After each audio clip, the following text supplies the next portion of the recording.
Cuando ustedes estaban concibiendo el proyecto arquitectónico de la UBA, ¿tuvieron algún diálogo inicial técnico con empresas como SICA que les permitieran estar seguros de la factibilidad técnica de sus propuestas?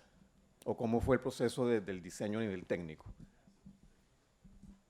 Bueno, lo primero que tengo que anotar es que el concurso nace de una convocatoria pública, de un concurso público a nivel nacional, en la que se premia a nivel de anteproyecto la calidad de una propuesta de arquitectura. Entonces, en esa medida, digamos que hay una primera etapa de desarrollo de ideas alrededor de la construcción del proyecto UBA. Digamos, en una segunda fase, cuando ganamos el concurso, nos adjudicamos el contrato y parte, digamos, de la estrategia que tiene el taller Colectivo 720 es desarrollar talleres multidisciplinares en el ejercicio proyectual, ya de proyecto como tal, ¿sí? De ahí no solamente nos asesoramos de empresas como SICA, sino de otras empresas alrededor de la construcción del proyecto, pensando en la sostenibilidad, digamos, final que puede tener el proyecto, o sea, no solamente en el desarrollo o en la fase de construcción del diseño, sino en la puesta en marcha de las obras, ¿sí? En esa medida caben, digamos, todas las observaciones desde la parte técnica, no solamente, digamos, inherente al proyecto, sino también la parte social, digamos, que cumple este proyecto, ¿sí? Digamos que el proyecto tiene otras connotaciones, digamos, con una mirada muy multidisciplinar para la intervención. Sí, en este sentido, y aprovechando la gran mayoría del público asistente son estudiantes de arquitectura, que me tiene muy contento como director del departamento, quiero darle un poquito de giro pedagógico también a esta reunión aquí que nos convoca en el sentido de enfatizar precisamente en la concepción multidisciplinaria de los proyectos arquitectónicos. Los arquitectos debemos aprenderlo a hacer, debemos rodearnos de asesores y ser partícipes de procesos de diseño colaborativo para entender mejor las problemáticas y para entender mejor y dar mejores respuestas a lo que está pidiendo el lugar, lo que está pidiendo un cliente, lo que está pidiendo los requerimientos de sostenibilidad. Entonces, considero muy destacable este ejemplo en ese sentido, en verle a los problemas urbanos y arquitectónicos diversidad de determinantes y de diversidad de problemáticas que uno puede atacar con la propuesta, y no solamente pues centrarse en una propuesta puramente espacial arquitectónica, sino verlo en todas sus complejidades. Juan Gerardo, ¿cómo es la interacción de la empresa SICA con los profesionales de la arquitectura? ¿Ustedes en qué momento entran en contacto, los llaman, ustedes son proactivos en acercarse a las empresas de diseño, como por ejemplo el Colectivo 720, o tienen algún departamento técnico con arquitectos? ¿Cómo es esta situación? Gracias, Fe. Pues bueno, el acercamiento se genera de diferentes formas. Cuando es un tema público, como el caso de las uvas, nos llega información, en este caso particular nos llegó información del INDER, el Instituto de Recreación y Deporte de Medellín, y de EPM, con quienes mantenemos un contacto permanente. Y cuando son proyectos privados, generalmente los talleres de arquitectura se ponen en contacto con nosotros. En Bogotá tenemos un departamento técnico bastante robusto y en las 8 principales ciudades del país tenemos un grupo de profesionales que está pues, pendiente del desarrollo de estos proyectos en general, ¿sí? No tenemos tantos arquitectos como usted quisiera, realmente. La mayoría de los profesionales de la organización somos ingenieros civiles, pero en honor a la verdad, desde hace más o menos unos 7 años para acá, le hemos dado un giro importante a la visión de los proyectos y estamos trabajando muy de la mano con los talleres de arquitectura. Bueno, muchas gracias. Yo doy fe de la preocupación de la empresa SICA en el acompañamiento de los proyectos. Aquí en Barranquilla tienen también un grupo fuerte de apoyo. Y a nivel de anécdota, cuando yo hace muchos años comencé la práctica profesional de arquitectura en Bogotá, pues el producto estrella era el famoso SICA 1. Todavía sigue siendo, el famoso SICA 1 es un impermeabilizante, me corrige si me equivoco, un impermeabilizante integral de morteros de amplio espectro de aplicación, y era absolutamente popular, parece que sigue siendo. Y la empresa de todas maneras en ese momento toma las decisiones estratégicas de introducirse en el campo de la sostenibilidad, de dar aportes a la sostenibilidad. ¿Cómo fue ese proceso de toma de decisión de SICA de optar por esa opción? Bueno, la organización hace más o menos 8 años lanzó su programa mundial de sostenibilidad con base desde la casa matriz. Entonces nos dieron unas guías particulares a cada país y cada quien pues decide tomar la iniciativa o no. Localmente, cuando digo localmente, Latinoamérica, SICA Colombia es el que está más avanzado en el tema de sostenibilidad y decidimos traer tecnología de la utilizada en Europa para los proyectos de Colombia. Entonces, casos como la UBA, pues ya que el arquitecto Mario nos presentó el proyecto, hago énfasis en él porque cuando EPM y el INDER nos mostró el proyecto, el requerimiento que nos dijo fue, bueno, nos mostraron algunos renders y nos dijeron, queremos hacer cosas como esta, y pensando en sostenibilidad, manejo del agua y aprovechamiento de los recursos e integrar los espacios abiertos, pues nosotros lo que hacemos es ofrecer sistemas de larga durabilidad para que no haya que hacer reemplazo de materiales cada 3 años o cada 5 años. Estamos llevando materiales de 30, 40 años de durabilidad, lo que asegura menor producción, eso es menor consumo de energía. Pero son iniciativas que bien, como les digo, son de la corporación, cada país decide tomarlas o no, y pues orgullosamente les digo que Colombia sí lidera todo en la parte de Latinoamérica, estamos bien adelantados en esto. Sí, esto que acaba de decir Juan Gerardo es bien importante. Colombia es líder, creo que a nivel latinoamericano, en temas de aproximarse a soluciones sostenibles en el campo de la arquitectura y la construcción. ¿Cómo es el proceso al interior de Colectivo 720 en el tema de sostenibilidad? Me imagino que será como una premisa de diseño, es una actitud ante el diseño. Cuéntanos un poco cómo manejan ustedes ese tema en sus dinámicas de diseño. Sí, para nosotros es un tema inherente al proyecto de arquitectura, ¿no? Digamos, no es el eslogan del taller, o sea, no, digamos, no lo promovemos como nosotros hacemos arquitectura sostenible, no, sino que hace parte de todas y cada una de las estrategias.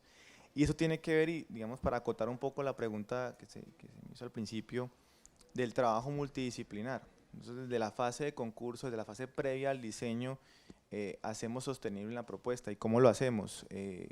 Siempre presentamos un proyecto con un planteamiento estructural, digamos, con el acompañamiento que tiene un ingeniero civil en el desarrollo de la estructura y la concepción estructural de la propuesta.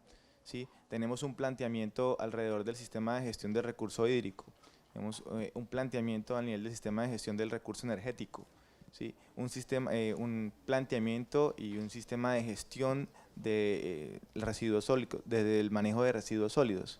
Entonces, digamos que todas estas, digamos, intervenciones de cada uno de los técnicos que se involucran en un proyecto de arquitectura hacen que la propuesta sea sostenible no solamente en la consecución como tal del producto, sino en la puesta en marcha del edificio como tal. Entonces, por ejemplo, hemos logrado, en el caso de la UBA, que todos estos planteamientos de desarrollo climático, de una propuesta integradora que se articula con la topografía, al final redunda en un proyecto que no requiere de sistemas mecánicos de aire acondicionado, ¿sí? Entonces, tiene que ver es como con las operaciones proyectuales que desarrollamos a nivel del taller. Sí, o sea, yo quiero también enfatizar, recalcando lo que nos ha contado en este momento Mario, de que el enfoque de sostenibilidad ya se volvió una actitud inherente a la práctica del diseño. Ya el que no diseñe con una filosofía de sostenibilidad, pues está, por un lado, siendo muy responsable con el planeta y por otro lado, pues fuera del mercado. Creo que también hay una cosa, antes de terminar, que me gustaría que Mario le contara a los estudiantes y que es algo que lamentablemente en el contexto de la costa caribe colombiana, creo que se puede generalizar, no es muy común, o es, para no decir desconocido, es que los arquitectos realmente participen en concursos y en convocatorias para presentar propuestas de diseño que respondan a las características de lo que pide un cliente o una entidad. Si uno ve las estadísticas de participación de arquitectos provenientes de la costa caribe en las bienales de arquitectura, por ejemplo, es casi nula, casi cero. mientras que en contraste con ciudades del interior, sobre todo Bogotá, Medellín, el triángulo Bogotá, Medellín, Cali, es masiva la participación de arquitectos en concursos y en convocatorias. Entonces me gustaría, Mario, que les explicara a los estudiantes qué es un concurso, qué es de qué se trata de eso, porque realmente es un tema que queremos desde el programa de arquitectura de la Universidad del Norte ir construyendo cultura de que el mismo gremio de los arquitectos exija a los dueños de las decisiones a que convoquen concursos. En Barranquilla, por ejemplo, hay en este momento un programa de mejora de parques muy importante. Están mejorando muchísimos parques de la ciudad por primera vez en, no sé, en la historia. Y no se han convocado concursos. Se hizo un diseño para una plaza emblemática de Barranquilla. Afortunadamente, el encargado fue un buen arquitecto, pero no hubo concurso. ¿Cómo es esa relación de ustedes con los concursos? Que tú decías que ustedes son concurseros y centran su atención en convocatorias. Bueno, primero, lo primero que tengo para decir es qué es un concurso público de arquitectura o privado. Y en el caso del concurso público es el recurso democrático que tiene la arquitectura para premiar una obra por la calidad de la propuesta, ¿sí? Y no por la trayectoria del arquitecto. Normalmente se presenta una convocatoria entre 35 a 45 firmas. Hay algunas ocasiones especiales, como en el caso de la nueva Cinemateca, en el que se presentaron 72 firmas, de las cuales 42 presentaron una propuesta final, y de manera anónima se evalúa la propuesta de arquitectura. Los paneles no llevan marcas. ¿Eso qué permite? Digamos que al pensar la ciudad, pensar un proyecto, se puedan generar ideas estratégicas, y uno como taller pueda acceder a proyectos estratégicos de ciudad, ¿sí? No solamente, y eso se vuelve, digamos, muy motivante dentro del taller. Digamos que para nosotros el concurso es un respiro del trabajo, digamos, del día a día que tiene la oficina de arquitectura, porque esa es la oportunidad que tenemos para pensar proyectos estratégicos, para pensar con cierta libertad, obviamente haciéndolo responsablemente, ¿sí? Con unos planteamientos muy definidos, pero pensando siempre en la construcción de ciudad.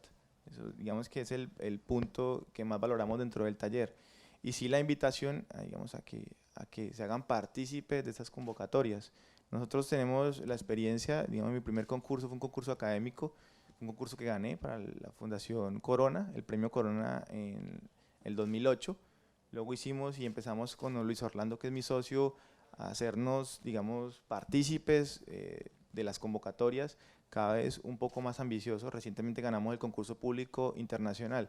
Sorprende un poco cuando nos ven, que se imaginan, digamos, a alguien con un poco más de edad, pero hemos podido ir madurando de la mano también de un equipo técnico muy consolidado, ¿sí? Que la experiencia no solo está por el arquitecto, diseñador, sino por una visión mucho más integral de la profesión, ¿sí? En esa medida, si uno tiene un buen acompañamiento técnico y social, por ejemplo, nosotros hemos tratado siempre de involucrar variables sociales dentro de nuestros proyectos. El proyecto que estamos ahorita ya próximos a inaugurar, el proyecto de Parque Educativo San Francisco en Antioquia, de la Gobernación de Fajardo, tiene un contenido social muy fuerte y se desarrolló con talleres comunitarios. El proyecto UBA, digamos que eso lo omití en la presentación, nace a partir también de los imaginarios de una comunidad del barrio San Miguel, en la que plasman unas ideas alrededor de cuál puede ser su proyecto. Entonces este proceso social que acompaña la obra también lo hace sostenible. Bueno, en fin, cosas que además uno va aprendiendo. Tienes en un periodo muy corto de tiempo, 2 meses máximo, desarrollar la idea más estratégica o la idea que mejor conjugue con un sitio específico. Eso te obliga, cuando hicimos el concurso de Villa del Rosario en el Parque Gran Colombiano en Santander, yo no conocía ese sector. Digamos que aprendes a conocer de la historia de la ciudad, aprendes a conocer un nuevo sitio, entonces te obliga a generar unas estrategias mucho más potentes y a desarrollar también, digamos, culturalmente otras estrategias alrededor del proyecto. Bueno, muchísimas gracias por la exposición. Entonces, muy motivados los estudiantes de arquitectura a buscar oportunidades de convocatoria. Por ejemplo, el premio Corona es una que es muy conocida, también abierta a estudiantes. Un reto grande para todos nosotros. Último chance para preguntas, ya nos están haciendo ojitos de que tenemos que evacuar. Entonces, por favor, el estudiante. Habla bien duro porque aquí que te llegue el micrófono, así, durísimo. La pregunta que yo tengo es que él mencionó que hizo al momento de presentar el anteproyecto lo hizo enfocándose en bases sociales, o sea, y que hizo talleres con las personas con las que iba a trabajar. Entonces la pregunta mía es si además de hacer esos talleres con las personas, trabajó con otros profesionales de otros campos como sociólogos o antropólogos, ya que pues, como tengo entendido, nosotros los arquitectos trabajamos en pro de las personas y me parece curioso que uno en la profesión lo están educando o uno trabaja, uno hace los proyectos como arquitecto, no tiene relación con otras facultades, que me parece que sería algo interesante de realizar al momento de presentar un proyecto. La pregunta mía entonces sería si ustedes trabajaron con otros profesionales de otros campos. Bueno, yo lo decía en la presentación de los concursos que han tenido. Bueno, hay un proceso social que acompaña la obra, digamos que incluso en los paneles que presentamos lo hacemos explícito, ¿sí? Un proceso previo de acompañamiento durante la ejecución del proyecto y posterior a las obras, ¿sí? Varía, digamos, es disímil de proyecto a proyecto, ¿sí? Por ejemplo, para el caso de San Francisco, el contacto fue directo y la idea nace a partir de los dibujos en talleres con la comunidad, ¿sí? Para el caso Huerfelinato, el insumo lo recibimos, o sea, digamos, estaba inmerso en las bases del concurso, o sea, esos documentos hacían parte de los pliegos de condiciones del concurso, ¿sí? Para otros casos, como el concurso de Plaza de la Hoja, en el que ocupamos el segundo lugar, el acompañamiento, digamos, lo propiciamos nosotros dentro del taller, ¿sí? Lo importante es que esa connotación aparezca siempre en los proyectos de arquitectura, ¿sí? Digamos, sea cual sea la modalidad, sea a través de un concurso o a través de un proyecto privado, sea inherente a la arquitectura, a la construcción del proyecto de arquitectura, ¿ya? Muchas gracias.